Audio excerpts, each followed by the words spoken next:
double integration, moment area, and conjugate beam won't work for a truss because those methods are based on bending being the primary cause of deflection. So for a truss, we need to use a different method, and the method we'll use is called virtual work. The key concepts we'll use are selecting the appropriate virtual load for predicting a particular real deflection, and calculating truss member forces using the method of joints. And here's our truss. We're going to use the method of virtual work to determine the horizontal deflection at point C, and we'll label this is the x-axis and vertical is the y-axis, so we're talking about delta CX. The cross-sectional area of each member is given, and we're going to assume the members are all pin connected at their endpoints, thus making it an idealized truss, and we'll use a modulus elasticity for steel, 29,000 KSI. And now our approach.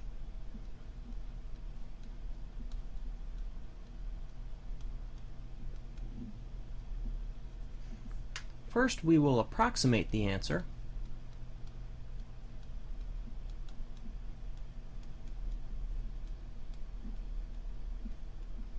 Because before we perform lengthy calculations, we'd like to have a sense of what the answer should be, and that way we'll have something to compare to when we're all done, in order to develop an assurance that we have a reasonable answer. Then we'll analyze the truss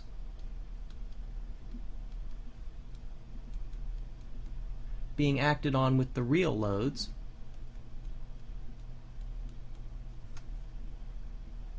once we have all the internal forces due to the real loads, we'll take those off, analyze the truss with the virtual load,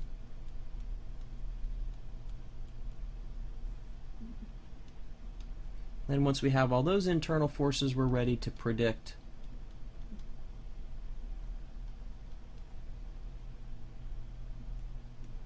the horizontal displacement at C, which we will then compare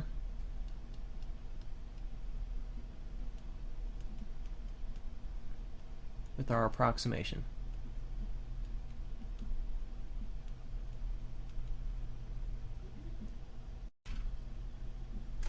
Let's start by approximating the answer.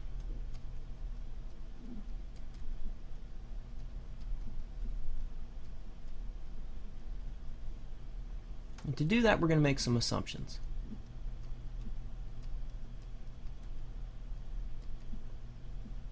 First, we're going to assume that all lateral load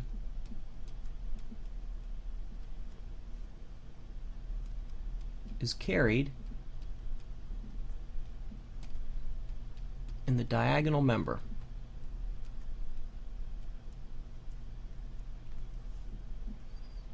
And two, that all lateral deflection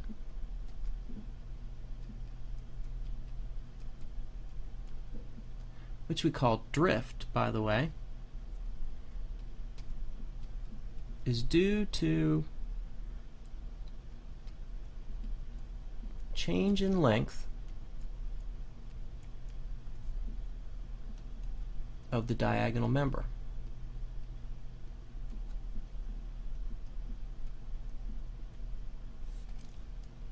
Now to show you what I mean by that. Here's point D, and here's point B in the undeformed member. We'll say that the axial force vector, force in BD, its horizontal component is the 5 kips, which will give us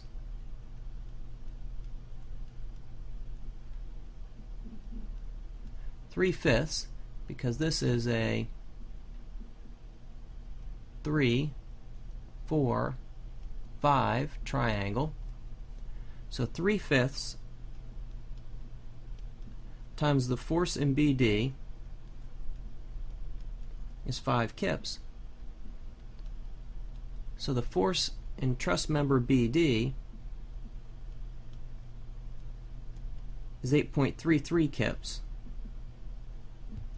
Now, from mechanics of materials,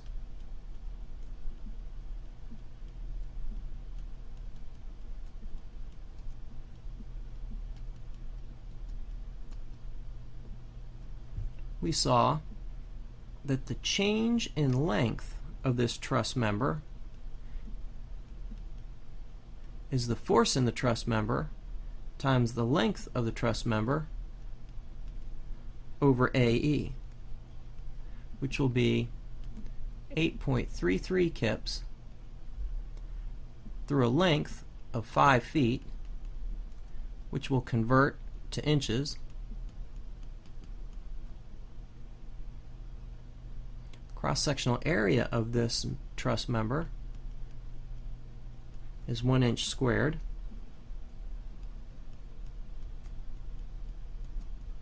And we have the modulus elasticity of steel, 29,000 KSI. Put all those together and we get a 0.0172 inches, which is what we would expect the length to be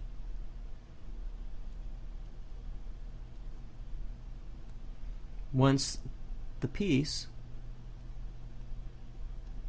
gets shorter due to the axial load. But that amount of shortening also has a horizontal component, which will be our approximation, according to our second assumption, our approximation of the lateral drift or the horizontal displacement at point C.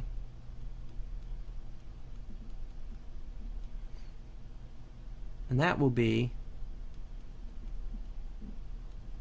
3/5 of delta L, which will be 3/5 of the 0.0172 inches, which is 0.010 inches.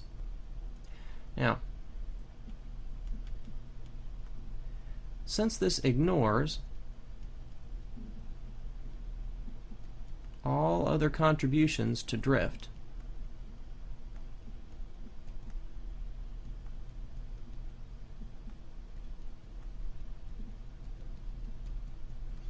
right, and attributes only the axial shortening of the diagonal member to drift, we will expect this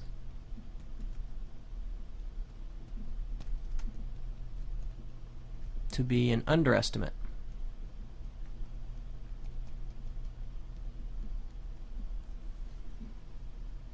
But it'll give us an order of magnitude of the answer, and as an underestimate, it'll give us a lower bound in case we've made a math error. We're now ready for step 2. Let's analyze the truss with the real loads as shown. I'm going to use method of joints, and I'll start with joint C.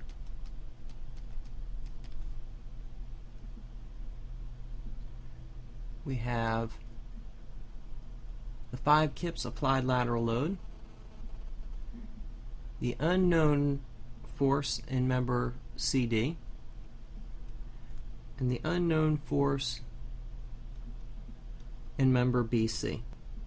I get to choose my coordinate system, so I'll choose positive x that direction and positive y this direction, so that when I apply equilibrium in the y direction, down is positive and my only contribution is a positive in CD, so the force in member CD is 0.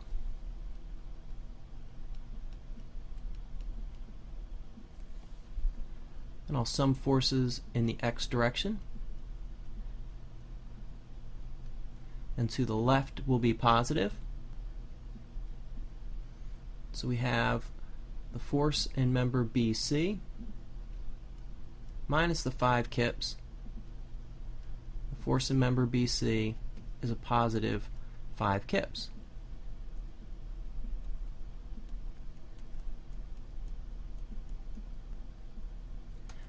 Now let's move to joint B.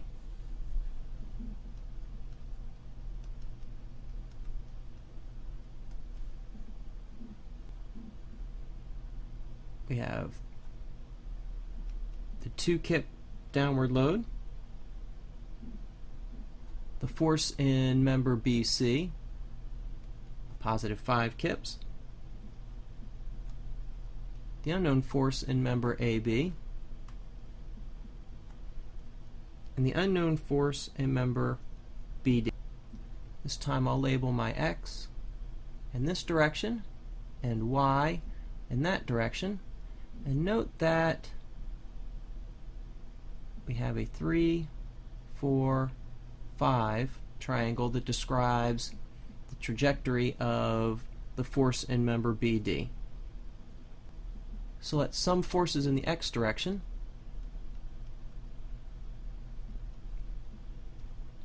To the right will be positive. We have the 5 kips in member BC and 3/5 of the force in member BD. So member BD must have a negative 8.33 kips. So we'll label that here. That means it's 8.33 kips in compression. Now we'll sum forces in the Y direction. Have a minus 2 kips, a minus the force in member AB, and a minus 4/5 of the force in member BD, which is a minus 8.33 kips. Put those all together, we get the force in member AB is a positive 4.67 kips.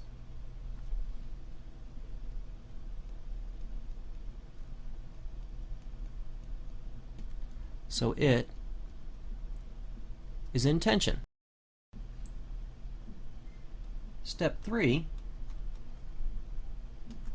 we need to analyze the truss again, but this time with only the virtual load. So we're going to remove the real forces that were applied to truss and instead apply a unit virtual force at the point where we want to calculate deflection, point C, in the direction we want to calculate deflection, laterally or in the X direction.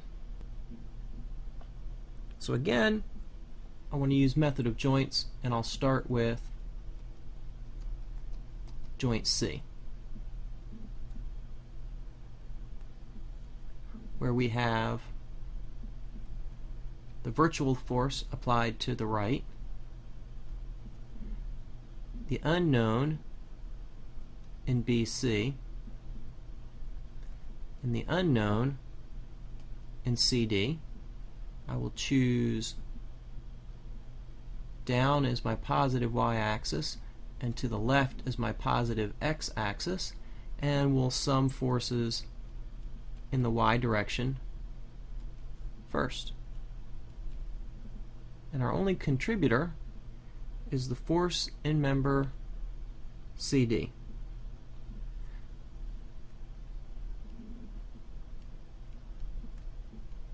So the force in member CD, due to the virtual load, is 0. Now we'll sum forces in the x direction. To the left is positive. We have the unknown force in BC minus the virtual load, Therefore, the force in BC is a positive 1, which means it is in tension. Now we'll move to joint B.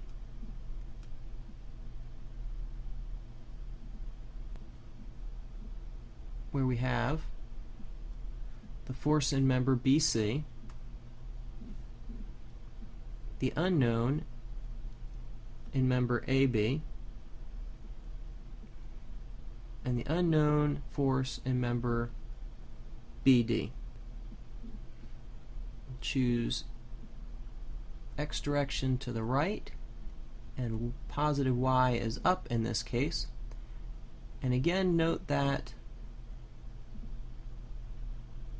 we have a 3, 4, 5 triangle that describes the components of the force in member BD. Let's apply equilibrium. We'll sum forces in the x direction.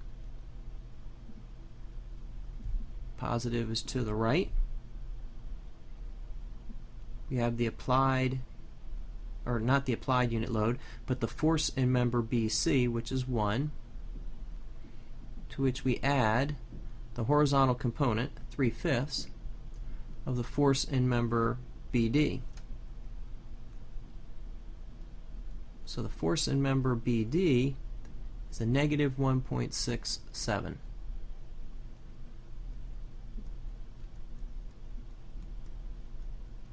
So it is in compression.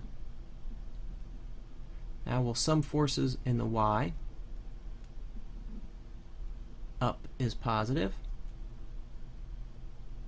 So we have a negative contribution from member AB and a negative contribution, 4/5, of the force in member BD, which we found to be a negative 1.67. So the force in member AB is a positive 1.33.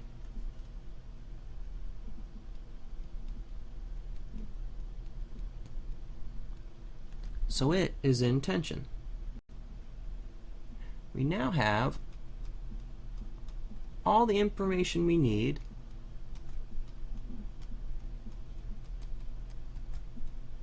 to predict the lateral displacement at C using virtual work.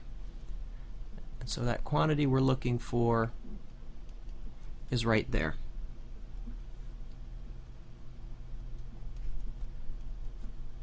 Virtual work relationship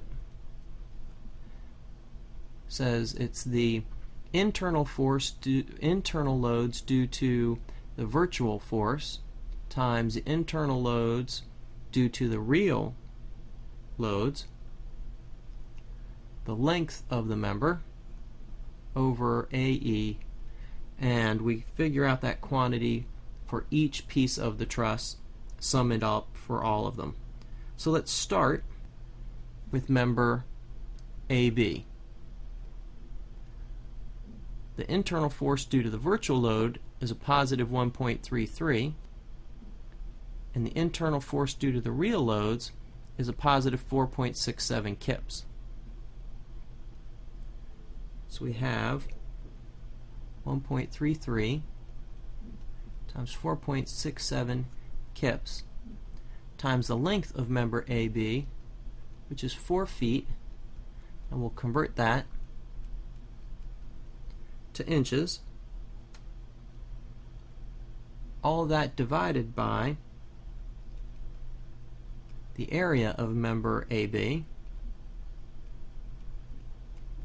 times the modulus of member AB, which is 29,000 KSI. Then we add in member BD.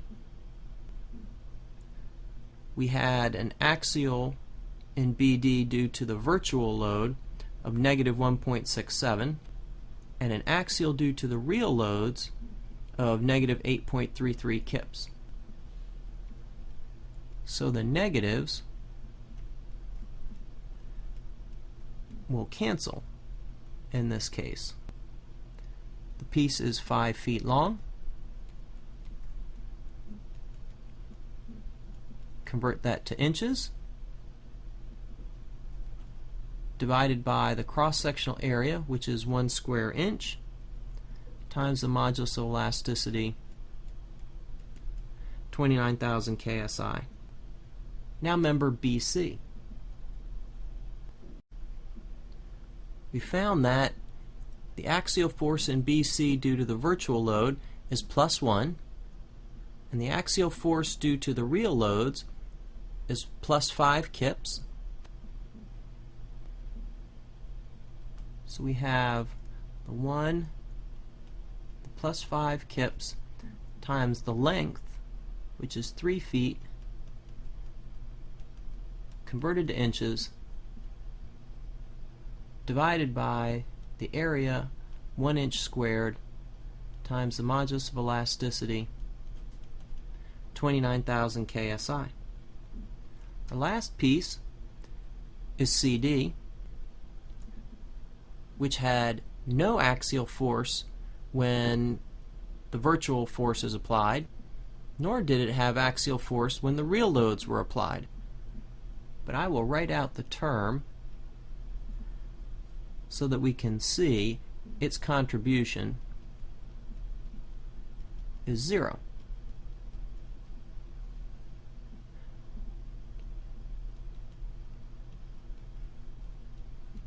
And modulus of elasticity, 29,000 KSI. So I'm going to evaluate each one of these terms individually so we can see how much each contributes to the lateral drift of point C. We have a 0.0051 inches contributed by member AB, a 0.0287 inches contributed by member BD, a 0.0062 inches contributed by member BC, and none contributed by member CD because there's no force generated in the member. If I add all of those up, we get 0.040 inches. It is a positive quantity, which means it is to the right, not because we chose an x direction to the right, but because our virtual load was applied to the right, as we can see by reviewing our free body diagram of the truss with the virtual load. We're now ready for step 5, where we compare this prediction of the lateral drift at C with our approximation.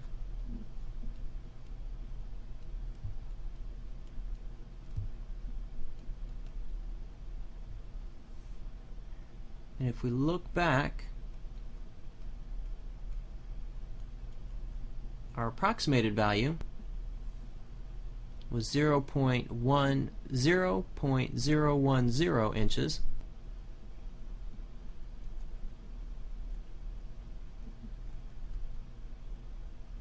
and that was to the right also. So our direction matches. That's good. We said that this would be an underestimate, and it is less than our prediction, but they are of the same order of magnitude.